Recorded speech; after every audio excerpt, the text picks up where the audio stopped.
ಈಗ ನಾವು ತಿಂದು ನೋವಲ್ಲಿ ಮತ್ತೆ ನನ್ನ ಜೊತೆ ಆಪರೇಷನ್ ಮಾಡಿಸ್ಕೊಂಡಿರ್ತಲ್ಲ ಸರ್, ಸಿಕ್ಕಾಮಟ್ಟೆ ನೋವು ತಿಂದಿದ್ದೀನಿ. ಇಲ್ಲಿ ಬಂದ್ಬೇಕಾದ್ರೆ ಯಾವುದೇ ಥರದ ನೋವು ಏನಿರಲ್ಲ ಸರ್. ಹಂಗಾಗಿ ನಾನು ಇಲ್ಲ ಸರ್, ನನ್ನ ಕೆಲವ್ರಿಗೆಲ್ಲ ಸಜೆಷನ್ ಮಾಡ್ತಾ ಇದ್ದೀನಿ.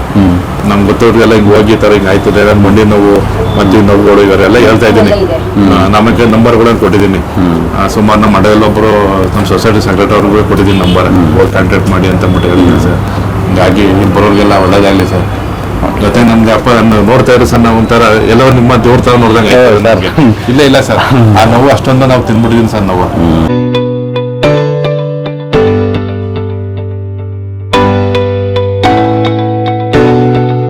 ಸ್ನೇಹಿತರೆ ನಮಸ್ಕಾರ. ಇದು ಮೇಯ್ನ್ಲಿ ಒಂದು ಡಿಸ್ಕ್ ಬಲ್ಜು ಆಗಿ ಜೊತೆಗೆ ಸರ್ಜರಿನೂ ಆಗಿತ್ತು. ಅದು ಪೇಯ್ನು ಮತ್ತು ರೀಅಪಿಯರ್ ಆಗಿತ್ತು, ಮತ್ತು ಇನ್ನೊಂದು ಸರಿ ಸರ್ಜರಿ. ಸೊ ಅದು ಅನುಭವ ಹೆಂಗಿತ್ತು ಅಂತ ಸರ್ನ ಕೇಳೋಣ. ನಮಸ್ಕಾರ ಸರ್. ನಿಮ್ಮ ಇದನ್ನು ಹೇಳಿ ಸರ್, ನಿಮ್ಮ ಪರಿಚಯ ಮಾಡಿಕೊಡ್ರಿ. ಮತ್ತು ನೀವು ಫಸ್ಟ್ ಬಂದಾಗ ಲೈಕ್ ಅದೆಲ್ಲ ಹೆಂಗಿತ್ತು ಕಂಪ್ಲೀಟಾಗಿ ಹೇಳಿ ಸರ್. ಸರ್ ನಾನು ಫಸ್ಟ್ ಬಂದಾಗ ನಾನು ನಿಮ್ಮ ಪರಿಚಯ sir? Sir Satish Kumar CM ಅಂತ. ಹಾಂ ಸರ್. ನಾನು ಅಲ್ಲಿ ಜವಾಹರ್ ಸ್ಕೂಲಲ್ಲಿ ಸೆಕೆಂಡ್ ಡಿವಿಷನ್ ಅಸಿಸ್ಟೆಂಟಾಗಿ ಕೆಲಸ ಮಾಡ್ತಾ ಇದ್ದೀನಿ. ಮದ್ದೂರಿಂದ ಬಂದಿರೋದು ಸರ್. ಹಾಂ ಸರ್. ನಾನು ಫಸ್ಟ್ ಅಲ್ಲಿ ಒಂದು ಚನ್ನಪಟ್ಟಣ, ಬೆಂಗಳೂರು, ಅಲ್ಲ ಮತ್ತೆ ಮೈಸೂರೆಲ್ಲ ತೋರಿಸಿದ್ದು ಸರ್. ಅಲ್ಲೆಲ್ಲ ಆಪ್ರೇಷನ್ ಮಾಡಬೇಕು ಅಂತಂದ್ರು. ನಾನು ಯೂಟ್ಯೂಬ್ ಸರ್ಚ್ ಮಾಡ್ಕೊಂಡು ನೋಡ್ತಾ ನಿಮ್ಮ PNQ ಹಾಸ್ಪಿಟ್ಲು ನೋಡ್ಕೊಂಡು ನಾನಾಗಿದ್ದೆ ವಾಲಂಟ್ರಿ ಬಂದಿದ್ದೆ ಸರ್. ಬಂದ್ಮೇಲೆ ನಮ್ಮ ಕಿಟ್ಕ ಬಂದೆ ಸರ್.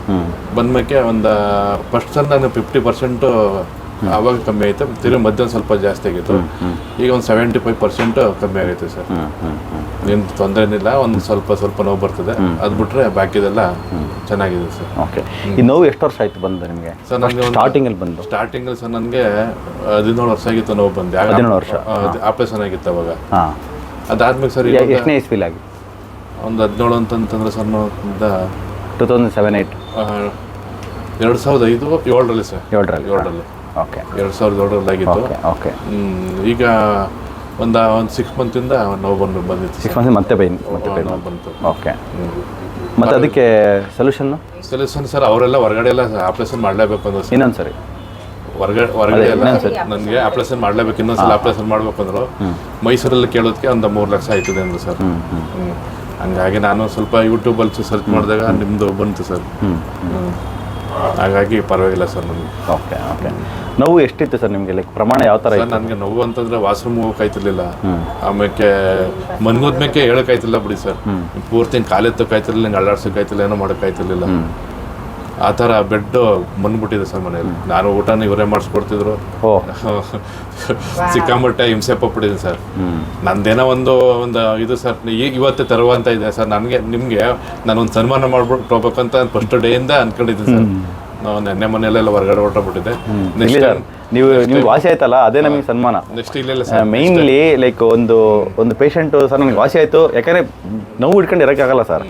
ಆ ನೋವು ಇಲ್ಲಪ್ಪ ಇವರಿಂದ ನಮಗೆ ನೋವು ಆಯ್ತು ಅಂತ ಮನುಷ್ಯನ ಒಂದು ಭಾವನೆ ಬರುತ್ತೆ ನೋಡಿ, ಆ ಭಾವನೆ ನಮಗೆ ಪುರಸ್ಕಾರ. ಈಗ ಸರ್ ನನ್ನ ಮೆಟ್ಲೆಲ್ಲ ಹತ್ತಿರ್ಲಿವಲ್ಲ ಸರ್, ನಮ್ದು ಅಪ್ಟಿಯರಲ್ಲಿ ಇರೋದು ಸ್ಕೂಲು 3 FTR ಇದೆಯಾ? ಹೀಗಾಗಿ ಎಲ್ಲ ಹತ್ತಿ ಮೆಟ್ಲೆಲ್ಲ ಇಳಿತೀನಿ, 4-4 ಸಲ ತಿಳಿತೀನಿ. ಬೈಕ್ ಓಡಿಸ್ತಾ ಇದ್ದೀನಿ. ಬೈಕ್ ಓಡಿಸ್ತಿದ್ದೀರಾ? ಸ್ವಲ್ಪ ಇದು ಮಾಡ್ತೀನಿ ಸರ್. ಮತ್ತೆ ನೋವು ಯಾವಾಗ ಬರುತ್ತೆ ಹೇಳ? ಮತ್ತೆ ನೋವು ಇವರು ಈಗ ಪಥ್ಯದಲ್ಲಿ ಏನೇನು ಮಾಡ್ತಿದ್ದಾರೆ ಹೇಳಿ ಇವಾಗ? ಹಾಂ, ಕರೆಕ್ಟಾಗಿ. ಇದಕ್ಕಿಂತ ಇಲ್ಲಿ ಬರೋಕ್ಕಿಂತ ಮುಂಚೆ ಏನು ನಿಂತು ನೋಡಿ, ಅದೆಲ್ಲ ಏನೇನು ಬಿಟ್ಟರು ನೋಡಿ, ಆ ಬಿಟ್ಟಿರೋ ಅಂಶ ಮತ್ತೆ ಇವ್ರು ಅಡಾಪ್ಟ್ ಮಾಡ್ಕೊಂಡ್ರೆ ಮತ್ತೆ ನಾವು ಬರುತ್ತೆ. ಯಾಕಂದರೆ ಬೇಸಿಕಲಿ ಅದು ಸಿಸ್ಟಮಿಕ್ ಇನ್ಫ್ಲಮೇಷನ್, ಬ್ಲಡ್ಡಲ್ಲಿ ಇರತಕ್ಕಂಥ ಲೈಕ್ ಕ್ರೋನಿಕ್ ಇನ್ಫ್ಲಮೇಷನ್ನೇ ಡಿಸ್ಕ್ ಬಲ್ಜ್ ಮಾಡೋದು ಅಥವಾ ಮಂಡಿನಲ್ಲಿ ನೋವು ಬರ್ಸೋದು, ಸಂಧಿವಾತ, ಇದೆಲ್ಲ like lot of chronic inflammation, hormone imbalance ಇದೆಲ್ಲ ಮಾಡೋದು. ಸೊ ಆ ಲೈಫ್ ಸ್ಟೈಲಿಗೆ ಮತ್ತೆ ಹೋಗ್ಬಾರ್ದು. ಅದೇನು ಫುಡ್ ತೊಗೊಂಡ್ರಿ ಸರ್ ಅವಾಗ? ಇಲ್ಲಿ ಬರೋಕ್ಕಿಂತ ಮುಂಚೆ ಚಪಾತಿ, ಉಪ್ಪಿಟ್ಟು, ಬ್ರೆಡ್ಡು ಅವೆಲ್ಲ ಇತ್ತಲ್ಲ. ಆ್ಯಕ್ಚುಲಿ ಶುಗರ್ ಬಂದಿರೋದು ಬೇಸಿಕಲಿ ಯಾಕೆ ಅವ್ನು ಯೂಸ್ ಮಾಡೋದ್ರಿಂದನೇ ಬಂದಿದೆ. ಮತ್ತು ಇವಾಗ ಚಪಾತಿ ತಿನ್ನೋದ್ರಿಂದ ನಿಮಗೆ ಶುಗರು ಇನ್ನೊಂದು 1 ವರ್ಷ 2 ವರ್ಷ ಆದಮೇಲೆ ಶುಗರ್ ಮಾತ್ರ ಇವಾಗ ಏನಿದೆ ಅದಕ್ಕಿಂತ ಒಂದು 50% ಜಾಸ್ತಿ ಆಗುತ್ತೆ ಶುಗರ್ ಮಾತ್ರ. ಕರೆಕ್ಟಾ? ಅವಾಗ ಅದಕ್ಕಿಂತ ಇನ್ನೂ ಸ್ವಲ್ಪ ದಿನ ಇನ್ಸುಲಿನ್ ಹಾಕಬೇಕು, ಅದಕ್ಕಿಂತ ಸ್ವಲ್ಪ ಹಿಂಗೆ ಹೋಗುತ್ತೆ. ಅದಕ್ಕೆ ನೀವು ಅವ್ನು ಬಿಟ್ಟು ನೋಡಿ, ಇವಾಗ ಚಪಾತಿ ಆಗಲಿ ಉಪ್ಪಿಟ್ಟಾಗಲಿ ಇವನಿಂದ ಶುಗರ್ ಕಂಟ್ರೋಲ್ ಆಗುತ್ತೆ ಚೆನ್ನಾಗಿ ಅಂತಾರಲ್ಲ, ರೈಸ್ ತಿಂದರೆ. ಹಂಗಂತ ನಾನು ರೈಸ್ ತಿನ್ನಿ ಅಂತ ಹೇಳ್ತಾ ಇಲ್ಲ, ಎರಡೂ ಕಾರ್ಬೋಹೈಡ್ರೇಟೆ. ಬಟ್ ಚಪಾತಿಯಿಂದ ಇನ್ಫ್ಲಮೇಷನ್ ಜಾಸ್ತಿ ಗೋಧಿ ಮೈದಾದ ಐಟಮ್ಸ್ ಎಲ್ಲ ಇರುತ್ತಲ್ಲ, ಗ್ಲೂಟೆನ್, ಹಂಗಾಗಿ ಏನಿಲ್ಲ ಮೇಡಮ್. ಪ್ಯೂರ್ ಗೋಧಿ ಅನ್ನೋದಿಲ್ಲ ಆ್ಯಕ್ಚುಲಿ. ಪ್ಯೂರ್ ಗೋಧಿ ಅನ್ನೋದು ನೋಡಿ, ಅದು ನಾವು ಹೋದ ವರ್ಷ ನಾವು ರಿಸರ್ಚ್ ಮಾಡ್ಬೇಕಾದ್ರೆ ಈ ಮಹಾರಾಷ್ಟ್ರದಲ್ಲಿ ಮಾತ್ರ ಒಬ್ಬರು ರೈತರು ಪ್ಯೂರ್ ಗೋಧಿ ಬೆಳೀತಾರೆ. ಅದು ಕೂಡ ಏನಾಗುತ್ತೆ, ಲೈಕ್ ದೇಸಿ ಸೀಡು ಅವ್ರು ಪ್ರಿಸರ್ವ್ ಮಾಡಿ ಬೆಳೀತಿದ್ದಾರೆ. ಅವನು 10-15 ಎಕರೆ ಬೆಳೀತಾರೆ. ಅವ್ರು ಎಷ್ಟು ಇಂಡಿಯಾದಲ್ಲಿ ಎಷ್ಟು ಜನಕ್ಕೆ ಸಪ್ಲೈ ಮಾಡೋಕ್ಕಾಗುತ್ತೆ ಅಲ್ವಾ? ಸೊ ಏನು ಸೀಡ್ಸ್ ನಮಗೆ ಪ್ಯೂರ್ ಗೋಧಿ ಅಂತ ನಾವು ಯೂಸ್ ಮಾಡ್ತೀವೋ ಅದು ಆಲ್ರೆಡಿ ಮಾಡಿಫೈ ಆಗಿಬಿಟ್ಟಿದೆ, ಹೈಬ್ರಿಡೈಸ್ ಸ್ವಲ್ಪ ಒನ್ ಅರ್ಧ ಲೆವೆಲ್ ಹೈಬ್ರಿಡೈಸ್ ಆಗಿರುತ್ತೆ. ಗ್ಲೂಟೆನ್ ಕಂಟೆಂಟ್ ಜಾಸ್ತಿ ಪ್ರೊಡ್ಯೂಸ್ ಮಾಡುತ್ತೆ ಹೈಬ್ರಿಡ್ ಗೋಧಿ. ಅದನ್ನು ನಾವು ಯೂಸ್ ಮಾಡುವಾಗ ಬ್ರೆಡ್ ಬಿಸ್ಕೆಟು ಮತ್ತು ನೀವು ಹೇಳ್ತಿರಲ್ಲ ಮ್ಯಾರಿಗೋಲ್ಡ್ ಬಿಸ್ಕೆಟ್ ತಿನ್ನಿ, ನ್ಯೂಟ್ರಿ ಚಾಯ್ಸ್ ತಿನ್ನಿ ಡಯಾಬಿಟಿಸ್ ಪೇಷೆಂಟ್ಗೆ, ಆಮೇಲೆ ರಸ್ಕ್ ತಿನ್ನಿರಿ, ಮಧ್ಯಾಹ್ನ 12 ಗಂಟೆಗೆ ಒಂದು ಸರಿ ಹೊಟ್ಟೆ ಹಸ್ತಾರೆ ಇದು ತಿನ್ನಿ. ಇದೆಲ್ಲ ಲೈಕ್ ಎಲ್ಲ ಏನು ಮಾಡುತ್ತೆ ಗೊತ್ತಾ, ನಿಮ್ಮ ಬಾಡಿನಲ್ಲಿ ಎಲ್ಲ ಜಾಸ್ತಿ ಮಾಡುತ್ತೆ ಇನ್ಫ್ಲಮೇಷನ್, ಗೊತ್ತೇ ಆಗೋದಿಲ್ಲ ಅದು. ಶುಗರ್ ಪೇಷಂಟ್ಗೆ ಹೊಟ್ಟೆ ಸಿಹಿ ಜಾಸ್ತಿ ಬರುತ್ತದೆ. ಯಾಕೆ ಬರ್ತಂದ್ರೆ ಇವನ್ ತಿಂತಾ ಇರೋದ್ರಿಂದ ಬರ್ತಾ ಇರೋದು. ಈ ಚಪಾತಿ ಎಲ್ಲ ತಿಂತಾ ಇದ್ರಲ್ಲ, ಇವಾಗ ಬಿಟ್ಟಿದ್ದೀರಲ್ವಾ, high fibre diet, high fibre ತಗೊಳ್ಳಿ. ಅಂದರೆ ಜಾಸ್ತಿ ಊಟದಲ್ಲಿ 50% ಪಲ್ಯಗಳು ಇರಲೇಬೇಕು. ಹೈ ಫೈಬರ್ 50%, 2 ರೊಟ್ಟಿ ಇಲ್ಲಾಂದರೆ ಅನ್ನ ಆ ಥರ ಏನಾದರೂ. ನಾವೇನು ಮಾಡ್ತೀವಿ, ಮುದ್ದೆ ಸಾಂಬಾರು ಊಟ ಮಾಡಿ, ಮುದ್ದೆ ಅದು ಕಾರ್ಬೋಹೈಡ್ರೇಟು, ಸಾಂಬಾರು ಅದರಲ್ಲಿ ತರಕಾರಿಗಳೇ ಕಮ್ಮಿ ಆಯಿತಾ. ಸೊ ಅವಾಗ ಏನಾಗುತ್ತೆ, ಲೋ ಫೈಬರ್ ಹೋಗೋ ಕಾರ್ಬೋಹೈಡ್ರೇಟ್ ಬೇಗ ಡೈಜೆಷನ್ ಮಾಡಿ ಹಾಕ್ಬಿಡುತ್ತೆ, ಅದು ಸಮಸ್ಯೆ ಆಗುತ್ತೆ. ಸರ್ ನಾನಿಲ್ಲ ಟೀ ಕಾಫಿ ನನಗೆಲ್ಲ ಉಚಿತಲ್ಲ ಸರ್. ಈಗ ಟೀ ಕಾಫಿ ಏನಿಲ್ಲ ಸರ್. ನಾನು 1-2 ಇಡ್ಲಿ ದೋಸೆ ನೀವು ಹೇಳ್ದಂಗೆ ಸರ್ ಎಲ್ಲ ಡಯಟ್ ಮಾತ್ರ ಚೆನ್ನಾಗಿ ಮಾಡ್ತಾ ಇದ್ದೀನಿ ಸರ್. ಒಂದೊಂದ್ಸರಿ ಮಾಡೋಕ್ಕಾಗಲ್ಲ, ಅದು ಓಕೆ ಮಾಡ್ತೀನಿ ಸರ್. ಇವರು ಅಲ್ಲ ಇವ್ರು ಮಾಡಿ, ಅದಕ್ಕೆ ಏನು ಗೊತ್ತಾ, ಡಯಾಬಿಟಿಸ್ ಪೇಷಂಟ್ಸು ಮಾಡೋಕ್ಕೆ ಕಷ್ಟ. ಅವ್ರಿಗೆ ಬಿಡೋ ಒಂದು ಮಾತ್ರ ಎಕ್ಸ್ಟ್ರಾ ತಗೊಂಡದ್ದು. ಬಟ್ ಪೇಯ್ನ್ ಇರೋರಿಗೆ ಹಂಗಾಗಲ್ಲ, ನೋವಿರೋರಿಗೆ ಯಾಕಂದ್ರೆ ಅನುಭವಿಸ್ತಿರ್ತಾರೆ ಸಿವಿಯರ್. ಇದರಿಂದನೇ ಬಂದಿದೆ ಅಂತ ಅವ್ರಿಗೆ ಒಂದು ಸ್ವಲ್ಪ ಮನಸ್ಸಿಗೆ ಬಂದುಬಿಟ್ರೆ ಅದನ್ನ ಏನು ಕೊಟ್ಟರೆ ಅವ್ರು ತಿನ್ನೋದೇ ಇಲ್ಲ ಅದನ್ನು. ಸರ್ ನಾನು ನಿಮ್ಮ ಇದಕ್ಕೆ ಕ್ಲಿನಿಕ್ಗೆ ಸರ್ ಸುಮಾರು ಸಲ ಫೋನ್ ಮಾಡಿದ್ದೀನಿ, ನನಗೆ ತಡಿಕಾಯ್ತಾ ಅಂತ ಪಾಪೆಲ್ಲ ಫೋನ್ ಎತ್ಕೊಂಡೆಲ್ಲ ಇದು ಮಾಡಿದ್ದಾರೆ. ಹಂಗಾಗಿ ಪರವಾಗಿಲ್ಲ ಸರ್. 12 ಗಂಟೆ ನೈಟೆಲ್ಲ ಸಿಕ್ಕಾಬಿಟ್ಟೆ ನೋವು ಬಿಡೋದು ಸರ್. ಅಂದರೆ ನೈಟಲ್ಲೆಲ್ಲ ಪೇಯ್ನ್ ಬರ್ತಾ ಇತ್ತು ಸಿವಿಯರ್ ಆಗಿ. ಹೌದೌದು. ಎತ್ತು ಕಾಯ್ತು ಸರ್, ಕಾಲೆಲ್ಲ ಹೆಂಗೆ ಎನ್ನು ಕಾಯ್ತು ಎತ್ತು ಕಾಯ್ತು. ಅದೇ ಇದು ಹೆಂಗೆ ಗೊತ್ತಾ, ಒಂದ್ಸರಿ ಸರ್ಜರಿ ಆಗಿರೋವು ಸ್ವಲ್ಪ ಟೈಮ್ ಹಿಡಿತವೆ. ಆಲ್ರೆಡಿ ಅಲ್ಲಿ ಲೈಕ್ ಅಷ್ಟೊಂದೆಲ್ಲ ಸ್ಟಾರ್ಟಿಂಗ್ ಇತ್ತು. ಈಗ ನನ್ ಪರವಾಗಿಲ್ಲ ಒಂದು 15 ದಿವಸದಿಂದ ಸರ್ ನನಗೆ ಫುಲ್ ಎಲ್ಲ ನಾರ್ಮಲ್ ಸರ್. ಇವಾಗ ಆಲ್ಮೋಸ್ಟ್ ಸರಿ ಆಗಿದೆ. ಅಲ್ಲಿ 3 ಅವರ್ ಕಂಟಿನ್ಯೂಸ್ ಆಗುತ್ತಲ್ಲ, ಅದಕ್ಕೆ ರಿಕ್ಲೈನರ್. ಅದಕ್ಕೆ ನಾನು ಹೇಳ್ತಿದ್ದೀನಿ ಹೆಂಗೆ ನೋವು ಮಲಿಕೊಂಡೆ ಹಾಕ್ಸ್ಕೊಂಡು ಅಂತ ಹೇಳ್ತೀನಿ. ಪೇಷಂಟ್ ಅಲ್ಲಿ ಇರ್ತಾರಲ್ಲ ಸರ್, ಹಾಗಾಗಿ ನಾನೇ ಅವ್ರಿಗೆ ಇದು ಮಾಡೋಕ್ಕಾಗಲ್ಲ. 3 ಬೆಡ್ ಹಾಕಿದೀವಿ, ನಮ್ಗಿಂತ ಜಾಸ್ತಿ ಪೇನ್ ಬರ್ತಾರೆ ಸರ್, ಹಾಗಾಗಿ ನಾನೇ ಕುತ್ಕೊಬಿಡ್ತಾರೆ ಸರ್. ಈಗ ಬೆನ್ನು ಬರ್ತದಲ್ಲ ಸರ್, ಅದಿಲ್ಲ ಟ್ರಪಿಜೈಟಿಸ್ ಇದೆ ತಾನೆ, ಇದು ಇಲ್ಲ ಮಧ್ಯಮ ಇಲ್ಲಿ ಇದು ತಾನೆ, ಇದು ಸರಿ ಆಗುತ್ತೆ ಅಂತ ಹೇಳೋದು. ಅದು ಬಿಟ್ಟರೆ ಇನ್ನೇನು ಪ್ರಾಬ್ಲಮ್ ಇಲ್ಲ ಸರ್. ವಿಟಮಿನ್ಸ್ ಕಡಿಮೆ ಇರುತ್ತೆ, ಐರನ್ ಕಮ್ಮಿ ಇರುತ್ತೆ, ಅದನ್ನು ನೀವು ಸಪ್ಲಿಮೆಂಟ್ಸ್ ಬರ್ಕೊಡ್ತೀನಿ, ಅದು ಯೂಸ್ ಮಾಡಿ, ಅದು ಹೋಗುತ್ತೆ. ಪೇನ್ ಏನು ತಲೆ ಕೆಡ್ಸ್ಕೊಳ್ಳೋದು ಬೇಡ. ಮೇಯ್ನ್ಲಿ ಸಾರು ಏನು ಡಯಟ್ ಮಾಡ್ತಾಯಿದ್ರು ಅದೇ ಡಯಟೇ ಚೆನ್ನಾಗಿ ಮಾಡಿ ನಿಮಗೂ, ಓಕೆನಾ. ಸೋಸ್ಕೊಂಬಿಟ್ಟು ತಗೊಳ್ಳಿ, ಫಿಲ್ಟರ್ ಮಾಡ್ಕೊಂಬಿಟ್ಟು ಇಷ್ಟೇ ತಗೊಳ್ಳಿ, 100 ml ತಗೊಳ್ಳಿ. ಬೇಕಾದ್ರೆ ಅದಕ್ಕೆ ಸ್ವಲ್ಪ ಪೆಪ್ಪರು, ಸಾಲ್ಟು, ಲೆಮನ್ ಎಲ್ಲ ಹಾಕ್ಕೊಳ್ಳಿ, ಇಲ್ಲಾಂದರೆ ಮಜ್ಜಿಗೆ ಮಿಕ್ಸ್ ಮಾಡ್ಕೊಂಡು ತಗೊಳ್ಳಿ, ಏನಾಗಲ್ಲ, ತುಂಬ ಒಳ್ಳೆಯದು. ಸರ್ ಬ್ಲಡ್ ರಿಪೋರ್ಟ್ ಇವತ್ತು ಪರವಾಗಿಲ್ವಾ ಸರ್ ನಂದು? ಎಸ್ ನೋಡ್ತೀನಿ, ಬ್ಲಡ್ ರಿಪೋರ್ಟ್ ಈಸ್ ಓಕೆ, ತೊಂದರೆ ಇಲ್ಲ. ಮೇಯ್ನ್ಲಿ ನಾನು ನಿಮಗೆ ಕೇಳೋ ಪ್ರಶ್ನೆ ಏನಂದರೆ, ನೀವು ಮತ್ತೆ ಇನ್ನೊಂದು ಸರಿ ಲೈಕ್ ಪೇಯ್ನ್ ಜಾಸ್ತಿ ಆಯ್ತಲ್ಲ 6 ತಿಂಗಳಿಂದ, ಅವಾಗ ಸೊಲ್ಯೂಷನ್ ಹೇಳಿದಾಗ ನಿಮ್ಗೆ ಯಾಕೆ ತಗೋಬಾರ್ದು ಅಂತ ಅನ್ನಿಸ್ತು ಆ ಸೊಲ್ಯೂಷನ್? ಆಪರೇಷನ್ ನನಗೇನು ಇಷ್ಟ ಆಗಿಲ್ಲ ಸರ್. ಅದು ಯಾಕೆ? ಸರ್ಜನ್ ಮಾಡಿಸ್ಕೊಂಡ್ರೆ ಪುನಃ ನೋವು ಸರ್ ಪುನಃ ಬರ್ತದೆ. ಹಂಗಾಗಿ ಜೊತೆಗೆ ಮತ್ತೆ ಅದು ತಿರ್ಗಿ ಬೆಡ್ ರೆಸ್ಟ್ ಇರಬೇಕು, ಒಂದು 6-7 ತಿಂಗಳು ಬೆಡ್ ರೆಸ್ಟ್ ಕಂಡೆ ಸರ್ ಸಿಕ್ಕಾಂಬಿಟ್ಟೆ ಅದು ತಡಿಕಾಗಲ್ಲ ಬಿಡಿ ಸರ್, ಒಂದು ಅನುಭವಿಸಿದ್ದೀನಿ ನಾನು. ಹಂಗಾಗಿ ಬೇಡ ಅಂತ ಅಂದ್ಬಿಟ್ಟು ಜೊತೆಗೆ ನನಗೆ ಸರ್ ಯೂಟ್ಯೂಬ್ ನೋಡ್ತೀನಲ್ಲ ಸರ್, ನಿಮ್ದೆಲ್ಲ ನನಗೆ ನೋಡಿ ಸುಮಾರು ಯೂಟ್ಯೂಬೆಲ್ಲ ಸರ್ಚ್ ಮಾಡಿದೆ, ನನಗೆಲ್ಲ ಕೆಲವೆಲ್ಲ ಇಷ್ಟ ಆಯ್ತು ಸರ್ ಸ್ಟಾರ್ಟಿಂಗಲ್ಲೇ. ಹಂಗಾಗಿ ಇಲ್ಲೇ ನಾನು ತಗೊಳ್ಬೇಕು ಅನ್ಕೊಂಡು ಬಂದೆ ಸರ್. Okay okay okay. ನನ್ನ ಆಪ್ರೇಷನ್ ನನಗೆ ಹೋಗಕ್ಕೆ ಇಷ್ಟ ಆಗಿಲ್ಲ ಸರ್. ಒಂದು ಆ ಕಡೆ ನಾಗಮಂಗಲದವ್ರದ್ದು ಒಂದು ವಿಡಿಯೋ ಹೇಳಿದ್ನಲ್ಲ, ಲಾಯರು ಭಾಗ್ಯ ಅಂತ, ಅವರು ಅದು ನೋಡಿದ್ದೀನಿ. ಶ್ರೀಗಂಧ ಅವ್ರದ್ದು ನೋಡಿದ್ದೀನಿ. ಇನ್ಯಾರು ಬಿಜಾಪುರ ಅವ್ರ ಕಡೆ ಎಲ್ಲ ಸುಮಾರು ಸ್ಟಾರ್ಟಿಂಗ್ ಎಲ್ಲ ನೋಡಿದೆ ಸರ್. Very good sir. ನಿಮಗೆ ರಿಸಲ್ಟ್ ಬಂದಿರೋದು ಖುಷಿ ಆಯ್ತವ? ಯಾಕಂದ್ರೆ ಅವತ್ತು ನಿಮ್ದೊಂದು ವಿಡಿಯೋ ಮಾಡಿದ್ವಿ ಅನ್ಸತ್ತ, ಚಿಕ್ಕದು ಅಂತಲ್ವಾ? ಇಲ್ಲ 2 ಸಲ ಮಾಡಿದ್ರಿ ಸರ್. ಮಾಡಿದಲ್ಲ, ಅದನ್ನ ವಿಡಿಯೋನ ಸೇರಿಸ್ಬಿಟ್ಟು ಹಾಕ್ತೀನಿ. ಲೈಕ್ ಯಾಕಂದ್ರೆ ಅವತ್ತು ಬಂದಾಗ ಹೆಂಗಿತ್ತಲ್ವಾ ಅವಾಗ ಸಿಚುವೇಶನ್, ಯಾಕಂದ್ರೆ 4 ಜನಕ್ಕೆ ಸ್ಫೂರ್ತಿ ಆಗಬೇಕದು. ಸುಮ್ಮನೆ ಸಡನ್ನಾಗಿ ನಿಮ್ಮ ವಿಡಿಯೋ ಸ್ಪೆಷಲ್, ಯಾಕಂದರೆ ನೀವು ಆಲ್ರೆಡಿ ಆ ಪ್ರೊಸೆಸ್ಗೆ ಹೋಗಿ ಬಂದಿರೋ ಅಲ್ಲ ಸರ್, ಅದು ಹೋಗಿ ಬಂದು ಮತ್ತಿನ್ನೊಂದ್ಸರಿ ಬೇಡಪ್ಪ ಅದು, ಯಾಕಂದ್ರೆ ಮತ್ತೆ ಅವ್ರಿಗೆ ಗೊತ್ತು ಸರ್. ನೋವು ತಿಂತೀವಲ್ಲ ಸರ್, ಚೆನ್ನಾಗಿ ಬೆಳೀತೈತೆ ಸರ್. ಉಗ್ರು ಹೆಂಗ್ ಗೊತ್ತಾ, ಇದು ಲೈಕ್ ಲೈಕ್ ಬೋನ್ಸ್ ಹೆಂಗೆ ಗಟ್ಟಿ ಆಗುತ್ತೆ, ಉಗುರುಗಳು ಗಟ್ಟಿ ಆಗುತ್ತೆ, ಹಲ್ಲುಗಳು ಗಟ್ಟಿ ಆಗುತ್ತೆ. ಇವಾಗ ನಿನ್ನೆ ಒಂದು ಪೇಷಂಟ್ ಹೇಳ್ತಾ ಇದ್ರು, ನನಗೆ ಮುಂಚೆ ವಾರಕ್ಕೆ ಒಂದ್ಸರಿ ಹಲ್ಲು ನೋವು ಬರ್ತಾ ಇತ್ತು, ಇಲ್ಲಿ ಬಂದು ಹೋಗಿ 1.5 ವರ್ಷ ಆಯ್ತು, ಇವಾಗ ಹಲ್ಲು ನೋವೇ ಬಂದಿಲ್ಲ ಸರ್ ಅಂತ. ಯಾಕಂದರೆ ಹಲ್ಲೆಲ್ಲ ವೀಕ್ ಇರ್ತಾಯಿತ್ತು. ಸಕ್ಕರೆ ಇದೆಲ್ಲ ಯೂಸ್ ಮಾಡ್ತೀವಲ್ಲ, ಅದು ಇನ್ಫ್ಲಮೇಷನ್ ಫುಡ್, ಅದು ಹಲ್ಲು ಒಳಗಡೆನೇ ಕ್ಯಾಲ್ಶಿಯಂ ಕಡಿಮೆ ಆಗಿಬಿಡುತ್ತೆ ಹಲ್ಲಲ್ಲಿ ಕೂಡ. ಹಾಗಾಗಿ ಉಳುಕಾಗೋದು ಅದೆಲ್ಲ ಜಾಸ್ತಿ ಇರುತ್ತೆ. ಬಟ್ ಮೂಳೆ ಗಟ್ಟಿ ಆಗೋದಕ್ಕೆ ನಾವೇನು ಮೆಡಿಸಿನ್ಸ್ ಕೊಡ್ತೀವೋ ಅದು ಹಲ್ಲು ಉಗುರು ಎಲ್ಲನೂ ಚೆನ್ನಾಗಾಗುತ್ತೆ ಅದರಲ್ಲಿ.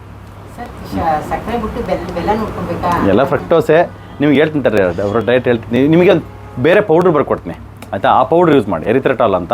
ನೀರಲ್ಲಿ ಹಾಕೊಳ್ಳೋದು ಅದು? ಅಲ್ಲಲ್ಲ, ನೀವು ಮಾಮೂಲಿ ಏನು ಕಷಾಯಕ್ಕೆ ಮತ್ತು ಏನೇ ಮಾಡಕ್ ಬರಲ್ಲ. ಅಲ್ಲ ಕಷಾಯನೋ ಅಥವಾ ಗ್ರೀನ್ ಟೀನೋ ಏನೋ ತೊಗೋಬೇಕಾರೆ ಅದನ್ನು ಹಾಕೊಂಡ್ಬಿಟ್ಟು ಯೂಸ್ ಮಾಡಿ. ಫ್ರಕ್ಟೋಸ್ ಹಾಂ, ಗ್ರೀನ್ ಟೀ ತೊಗೊಳ್ಳಿ. ನಾವು ಯೂಟ್ಯೂಬಲ್ಲಿ ಇದರಲ್ಲಿ ನಮ್ಮ ಡಯಟ್ ಚಾರ್ಟಲ್ಲಿ ಇದೆಯಲ್ಲ, ಗ್ರೀನ್ ಟೀ ತೊಗೋಬೋದು, ಖಂಡಿತವಾಗ್ಲೂ ತೊಗೋಬೋದು. ನಾನು ತಗೊಳ್ತಾ ಇದ್ದೀನಿ ಸರ್. ಹಾಂ, ಗ್ರೀನ್ ಟೀ ತೊಗೊಳ್ಳಿ. ಅದಕ್ಕೆ ಏನೇನು ಸ್ವೀಟ್ನರ್ ಹಾಕೊಂತಿದ್ದೀರಾ? ಸ್ವೀಟ್ನರ್ ಏನು ಬರೀ ಹಂಗೆ ಡೈರೆಕ್ಟ್ ತೊಗೊಳ್ತೀರಾ? ತೊಗೊಳ್ಳಿ. ಲೆಮನ್ ಟೀ ಮತ್ತು ಜೇನುತುಪ್ಪ ಹಾಕತ್ತೀನಿ ಸರ್. ಹನಿ ಜೇನುತುಪ್ಪ ಹಾಕೊಂತಿದ್ರೆ ಮುಂಚೆ ಅದು ಜೇನುತುಪ್ಪ ಸ್ಟಾಪ್ ಮಾಡಿ ಈ ಪೌಡ್ರ್ ಯೂಸ್ ಮಾಡಿ ನಾವು. ಯಾಕಂದರೆ ಜೇನುತುಪ್ಪಲ್ಲೂ ಕೂಡ ಫ್ರಕ್ಟೋಸ್ ಅದು ಬೇಸಿಕಲಿ ಇದು. ಇದನ್ನು ಯೂಸ್ ಮಾಡಿ, ಅದು ನಿಮಗೆ ಶುಗರ್ಗೆ ಹೆಲ್ಪ್ ಆಗುತ್ತೆ. ಮತ್ತು ಸರ್ ನೀವು ಲೈಕ್ ಪಥ್ಯದಲ್ಲಿ ಏನೇನು ಬಿಡ್ತಾ ಬಂದ್ರಿ ಸರ್ ನೀವು? ಇದನ್ನು ನಾನು ಗೊತ್ತಿದ್ದಂಗೆ ಮುಂಚೆ ತೊಗೊಂಡಿದ್ದೀನಿ, ಇದರಿಂದ ನನಗೆ ಕಾಯಿಲೆ ಆಗಿತ್ತು, ಇವಾಗ ಅದನ್ನೆಲ್ಲ ಬಿಡಬೇಕು ಅಂತ ಅನಿಸಿದ್ದು ನಿಮ್ಗೆ ಯಾವ್ದು ಯಾವ್ದು ಬಿಟ್ಟಿದ್ದೀರಿ? ಚಪಾತಿ ಬಿಟ್ಟಿದ್ದೀನಿ. ಓಕೆ, ಮುಂಚೆ ತೊಗೊತಿದ್ರು ತುಂಬ? ಚಪಾತಿ ತಿಂತಿದ್ದೆ. ದಿನಕ್ಕೆ ಎಷ್ಟು ಸರಿ ತೊಗೊತಿದ್ದೆ? ವಾರಕ್ಕೆ ಎಷ್ಟು ದಿನ ತೊಗೊತಿದ್ದೆ? ಚಪಾತಿ ವಾರಕ್ಕೆ 3 ಸಲ, 2-3 ಸಲ ಮಾಡೋರು ಸರ್. ಆಮೇಲೆ ರವೆ ಉಪ್ಪಿಟ್ಟೆಲ್ಲ ರವೆ ಬಿಟ್ಟಿದ್ದೀನಿ. ಆಮೇಲೆ ಶುಗರ್ ಅಂತ ಉಪಯೋಗಿಸಲ್ಲ ಬಿಡಿ ಸರ್. ಮುಂಚೆ ಯೂಸ್ ಮಾಡ್ತೀರಾ ಶುಗರ್ ಎಲ್ಲ ಯೂಸ್ ಮಾಡ್ತೀವಿ. ಸ್ವೀಟ್ ಗಿಟ್ ಎಲ್ಲ ಚೆನ್ನಾಗಿ ತಿನ್ನುವ, ಬಿಸ್ಕೆಟ್ ಎಲ್ಲ ತೊಗೊತೀರಾ? ಬಿಸ್ಕೆಟ್ ಎಲ್ಲ ತಿನ್ನುವ ಸರ್. ಆಮೇಲೆ ಬೇಕರಿ ಐಟಮ್ಗಳೆಲ್ಲ ತಿನ್ನುವ, ಏನು ತಿಂತ ಇಲ್ಲ ಸರ್. ಸರ್ ಹಣ್ಣುಗಳು ಏನು ತಿನ್ನಂಗಿಲ್ವಾ? ಇಲ್ಲ, ಹಣ್ಣುಗಳದ್ದು ಬೇಡ, ಇವರಿಗೆ ಫ್ಯಾಟಿ ಲಿವರ್ ಇದೆ, ಇವ್ರಿಗೆ ಬೇಡ. ಎಲ್ಲ ಫ್ರಕ್ಟೋಸೆ. ನಾನು ಯಾವುದು ಈಗ ಹಣ್ಣು ತಿಂತ ಇಲ್ಲ ಸರ್. ಯಾವ ಒಂದು ಹಣ್ಣುಗಳು ತಿನ್ನಲಿಲ್ಲ ಸರ್ ನಾನು. ಬಾಳೆಹಣ್ಣು ಸಹ ಏನು ತಿಂದ ಇಲ್ಲ ಅವರು. ಎಲ್ಲ ಫ್ರಕ್ಟೋಸ್ ಬೇಡ ಸರ್. ಇವಾಗ ಹಿಂಗೆ ಬಾಡಿನ ಇಳಿದಿದೆ ಅದರ ಸ್ವಲ್ಪ ಸಣ್ಣ. ಎಷ್ಟು ಕೈ ಸಣ್ಣ ಆಗಿದ್ರಮ್ಮ? ವೆಯ್ಟ್ ಲಾಸ್ ಆಗಿರೋದು ಒಂದು ಲೆವೆಲ್ಗೆ ಆಗಿದ್ರೆ, ಮೊಕ್ಕೆಲ್ಲ ಸಣ್ಣ ಆಗಿದೆ ನಿಮ್ಗೆ. ಮುಂಚೆಗೆ ಇವಾಗ ಸ್ಕಿನ್ ಸ್ವಲ್ಪ ಲೈಟ್ ಆಗಿದೆ, ತುಂಬ ಚೆನ್ನಾಗಿದೆ. ಕಾಲು ಎತ್ತಕ್ಕೆ ಹೆಂಗಿದೆ ಸರ್ ಇವಾಗ? ಪರವಾಗಿಲ್ಲ ಸರ್. ಕೊಬ್ಬರಿ ಎಣ್ಣೆ ಚೆನ್ನಾಗಿ ಉಪಯೋಗಿಸ್ತಾ ಇದ್ವಿ ಅಡಿಗೆಲ್ಲ. ಅದನ್ನ ಟೇಸ್ಟ್ ಗೊತ್ತಾಗ್ತಾ ಇದೆಯಾ?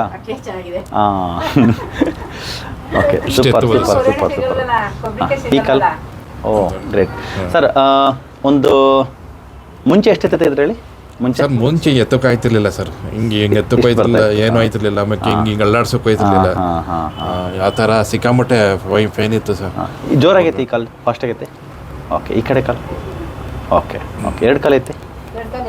ನಡೆಯುತ್ತೆ. ಓ ಸೂಪರ್ ಸರ್, ಚೆನ್ನಾಗಿ ಇಂಪ್ರೂವ್ಮೆಂಟ್ ಆಗಿದ್ದೀರಾ, ಗ್ರೇಟ್. ನಿಮ್ಗೆ ಆ್ಯಕ್ಚುಲಿ ಈ ನಾನು ಏನಂತ ಹೇಳಿದ್ಮೇಲೆ ಈ 6 ತಿಂಗಳು ಬೆಡ್ ರೆಸ್ಟ್ ಇರಬೇಕಲ್ಲ ಸರ್? 6 ತಿಂಗಳಲ್ಲಿ ಜಸ್ಟ್ 3 ತಿಂಗಳು ಕೊಡಿ, ನಿಮಗೆ ವಾಸಿ ಆಗುತ್ತೆ ಅಂತ ಹೇಳಿದಲ್ಲ. ನನಗೆ ಕಾನ್ಫಿಡೆನ್ಸ್ ಇತ್ತು. ಯಾಕಂದರೆ ನೀವು ಅಷ್ಟು ಪೈನ್ ಪ್ರೊಸೆಸಲ್ಲಿ ಹೋಗ್ತಾ ಇದ್ರಿ. ನಿಮಗೆಲ್ಲ ಡಯಟ್ ಹೇಳ್ಬಿಟ್ರೆ ಚಾಚು ತಪ್ಪದೆ ಅಷ್ಟು ಶಿಸ್ತಿಂದ ಮಾಡ್ತೀರಾ. ಹೌದು ಅಲ್ಲ sir?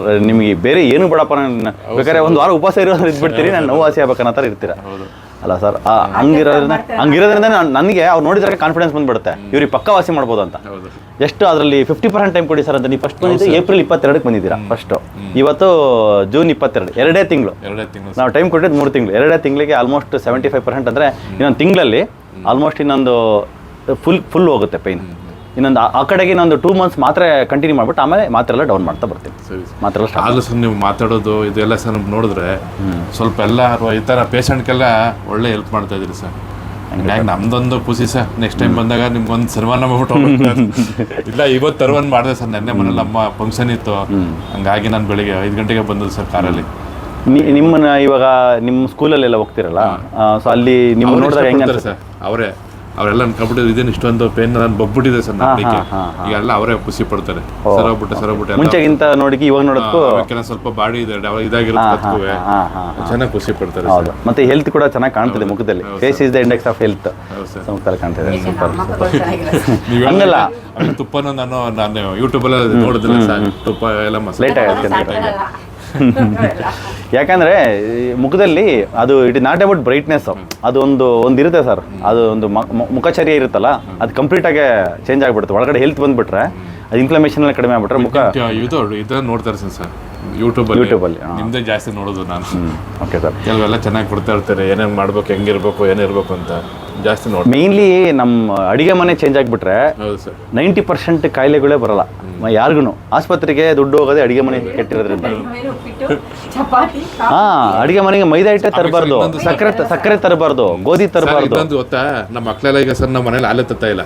Super super super great. ಹಾಲೆ ತಗೊಳ್ತಾ ಗೊತ್ತಾ ಅಲ್ಲಿ? ಹಾಲು ತನ್ನಿ ಅದರಲ್ಲಿ ಮೊಸರು ಮಾಡಿಬಿಟ್ಟು ಮಜ್ಜಿಗೆಗೆ ಯೂಸ್ ಮಾಡಿ, ಬೆಣ್ಣೆ ತುಪ್ಪಕ್ಕೆ ಯೂಸ್ ಮಾಡಿ, ಅಂದ್ರೆ ಬೆಣ್ಣೆ ತುಪ್ಪಕ್ಕೆ ಯೂಸ್ ಮಾಡಿ. ತಿಂತಾರೆ ಸರ್. ಚೆನ್ನಾಗಿ ತಿಂತಿದ್ರೆ ತಾನೆ, ಅದು ತುಪ್ಪಕ್ಕೆ ಏನಾಗಲ್ಲ ತಗೊಳ್ಳಿ.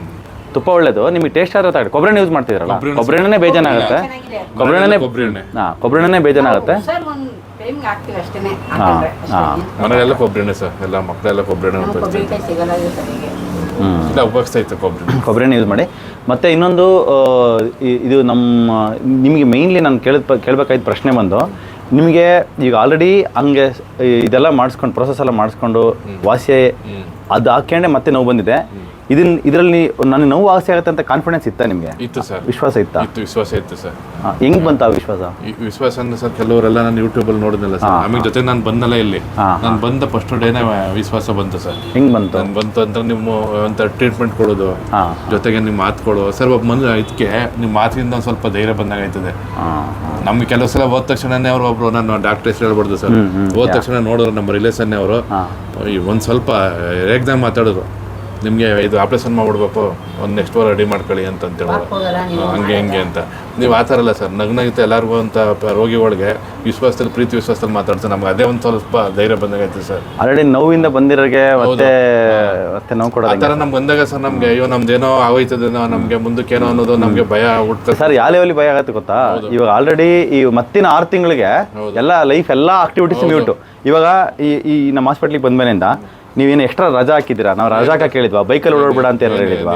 ಅಥವಾ ಬೆಡ್ ರಿಡನ್ ಆಗೇ ಇರಬೇಕು, ಹಾಸಿಗೆ ಮೇಲೆ ಇರಬೇಕು, ಒಂದು ಚೆಂಬು ಎತ್ತಂಗಿಲ್ಲ, ವಾಶ್ರೂಮ್ಗೆ ಹೋಗಂಗಿಲ್ಲ? ಬೈತಾರೆ ಹಂಗೂ ಸರ್. ಈಗ ಮನೇಲಿ ಇರಲ್ಲ ಅಂತ ಸುತ್ತ ಸರ್, ಏನು ತೊಂದರೆ ಇರಲಿಲ್ಲ. ಆದ್ರೂ ಸಖತ್ತು ಬೆಡ್ ಮೇಲೆ ಮನಿಕಂಡು ಹೇಳೋಕಾಯ್ತಿಲ್ಲ. ಸರ್ ನಿಮಗೆ ಜಾಸ್ತಿ ಸುತ್ತು ಬೇಡ.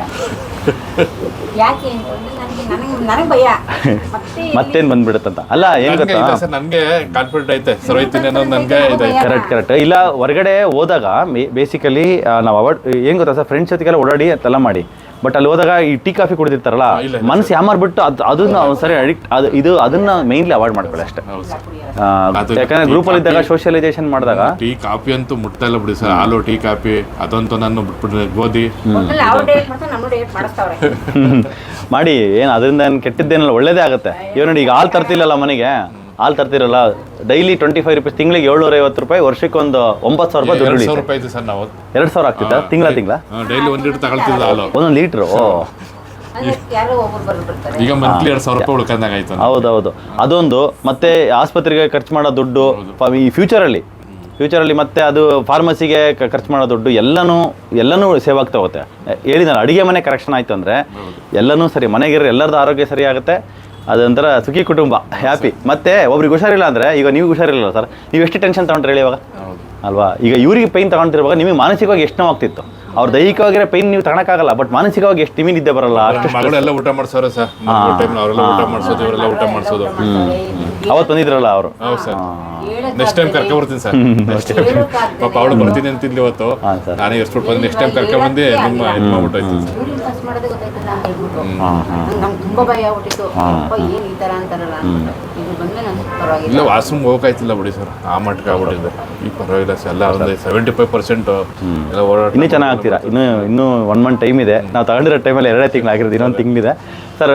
ನಿಮ್ಮದು ನಮ್ಮ ಯೂಟ್ಯೂಬ್ ವೀಕ್ಷಕರಿಗೆ ಏನಾಗಕ್ಕೆ ಇಷ್ಟಪಡ್ತೀರಿ ಸರ್? ಸರ್, ನಾನು ನಿಮ್ಮ ಪರ್ಸ್ನಲ್ ಸಜೆಷನ್, ಯಾಕಂದರೆ ಯು ಆರ್ ವೆರಿ ಪ್ರೀಷಿಯಸ್. ಇದರಲ್ಲಿ ಎಲ್ಲ ಅನುಭವಿಸಿದ್ದೀರಿ ನೀವು, ಬಿಫೋರ್ ಆಫ್ಟರ್ ಎಲ್ಲ ಅನುಭವಿಸ್ತೀರಿ. ಹಂಗಾಗಿ ಸರ್, ನಾನು ಪರ್ಸ್ನಲ್ಲಾಗಿ ನಾನು ಹೇಳೋದೇನೆಂದರೆ ಸರ್, ಈ ಥರ ನಾವು ನೋವು ತಿಂತಾರೆ ಸುಮಾರು ಒಂದು 100%ಅಲ್ಲಿ 75% ಇದ್ದಾರೆ ಸರ್. ಅಂಥವರೆಲ್ಲ ಸರ್ ಸುಮ್ಮನೆ ಈಗ ಆಪ್ರೇಷನ್ ಅದೇ ಅನ್ಕೋ ಬದಲಾಗಿ ಸರ್, ಇಲ್ಲಿ ಬಂದು ಟ್ರೀಟ್ಮೆಂಟ್ ತಗೊಂಡ್ರೆ ಅವ್ರಿಗೂ ಅನುಕೂಲ ಆಯ್ತದೆ ಸರ್. ಯಾಕೆಂತಂದ್ರೆ ಈಗ ನಾವು ತಿಂದು ನೋವಲ್ಲಿ ಮತ್ತು ನನ್ನ ಜೊತೆ ಆಪ್ರೇಷನ್ ಮಾಡಿಸ್ಕೊಂಡಿರ್ತಲ್ಲ ಸರ್, ಸಿಕ್ಕಾಮಟ್ಟೆ ನೋವು ತಿಂದಿದ್ದೀನಿ. ಇಲ್ಲಿ ಬಂದ್ಬೇಕಾದ್ರೆ ಯಾವುದೇ ಥರದ ನೋವು ಏನಿರಲ್ಲ ಸರ್. ಹಂಗಾಗಿ ನಾನು ಇಲ್ಲ ಸರ್, ನನ್ನ ಕೆಲವ್ರಿಗೆಲ್ಲ ಸಜೆಷನ್ ಮಾಡ್ತಾ ಇದ್ದೀನಿ. ನಮ್ಗೆ ಗೊತ್ತವ್ರಿಗೆಲ್ಲ ಹಿಂಗೆ ಹೋಗಿ ಥರ ಹಿಂಗೆ ಆಯ್ತದೆ, ನನ್ನ ಮಂಡಿ ನೋವು ಮಂಡಿ ನೋವುಗಳು ಇವರೆಲ್ಲ ಹೇಳ್ತಾ ಇದ್ದೀನಿ. ನಮಗೆ ನಂಬರ್ಗಳನ್ನು ಕೊಟ್ಟಿದ್ದೀನಿ. ಸುಮಾರು ನಮ್ಮ ಮಂಡ್ಯದಲ್ಲಿ ಒಬ್ಬರು ನಮ್ಮ ಸೊಸೈಟಿ ಸೆಕ್ರೆಟರಿ ಅವ್ರಿಗೂ ಕೊಟ್ಟಿದ್ದೀನಿ ನಂಬರ್, ಹೋಗಿ ಕಾಂಟ್ಯಾಕ್ಟ್ ಮಾಡಿ ಅಂತ ಅಂದ್ಬಿಟ್ಟು ಹೇಳಿದ್ದೀನಿ ಸರ್. ಹಂಗಾಗಿ ಇಲ್ಲಿ ಬರೋರಿಗೆಲ್ಲ ಒಳ್ಳೇದಾಗಲಿ ಸರ್. ಜೊತೆ ನಮ್ಗೆ ಅಪ್ಪ ನೋಡ್ತಾ ಇರೋ ಸರ್, ನಾವು ಒಂಥರ ಎಲ್ಲೋ ನಿಮ್ಮ ದೇವ್ರ ತರ ನೋಡ್ದಂಗೆ. ಇಲ್ಲ ಸರ್, ಆ ನೋವು ಅಷ್ಟೊಂದು ನಾವು ತಿಂದ್ಬಿಟ್ಟಿದೀನಿ ಸರ್. ನಾವು ನಮ್ಮ ಕರ್ತವ್ಯ ನಾವು ಕರೆಕ್ಟಾಗಿ ಮಾಡಬೇಕು. ಪೇಷಂಟ್ಗೆ ಎಜುಕೇಶನ್ ಮಾಡ್ಬೇಕು, ಮೇನ್ಲಿ ಕರೆಕ್ಟಾಗಿ ಮಾತಾಡಬೇಕು, ಏನ್ ಸತ್ಯ ಇರುತ್ತೆ ಅದನ್ನ ಹೇಳ್ಬೇಕು. ಒಂದೇ ಇಲ್ಲ, ನೀವು ಒಂಥರ ಸ್ಫೂರ್ತಿ ಆಗಿ ಮಾತಾಡ್ತೀರಿ ಸರ್. ಬೇರೆ ಕಡೆ ಹಂಗೆಲ್ಲ ಅಲ್ಲ ಸರ್. ನೋಡಿದ್ವಲ್ಲ ಆ ಥರ ಎಲ್ಲ ನಾನು ಸುಮಾರು ಒಂದು 6 ಹಾಸ್ಪಿಟ್ಲ್ ಹೋಗಿದ್ದು ಬಂದೆ ಅಲ್ಲೆಲ್ಲ ಈ ಥರ ಎಲ್ಲೂ ಈ ಥರ ಇದು ಮಾಡಿಲ್ಲ ಸರ್. ನಂಗೆ ತುಂಬ ಖುಷಿ ಆಯಿತು sir. Thank you sir. Thank you, thank you sir. Sir. Thank you thank you.